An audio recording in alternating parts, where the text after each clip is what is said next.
এটা একটা ঘাস। এটা কারো ক্ষুধা নিবারণের একটা অংশ। এটা ছাড়া আমার আপনার চলবে, কিন্তু ছাগল, গরু তাদের জন্য ঘাস ছাড়া চলেই না। কতগুলো আল্লাহ নিখুঁতভাবে সৃষ্টি করেছে দেখেন, কতগুলো গিট এই ঘাসের মধ্যে। হয়তো ভাববেন আমি আবার জোয়েল ভাইয়ের অনুকরণ করতে শিখলাম কবে। এটা অনুকরণ না, এই প্রত্যেকটা গিট, প্রত্যেকটা কড়ি দেখেন কত নিখুঁতভাবে করা।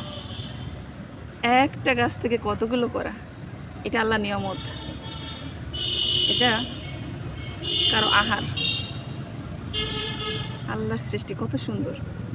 আর এই মানুষ সবচাইতে সৃষ্টির সেরা। এই মানুষ এখন সবচাইতে নিকৃষ্ট আচরণ করতে শুরু করেছে।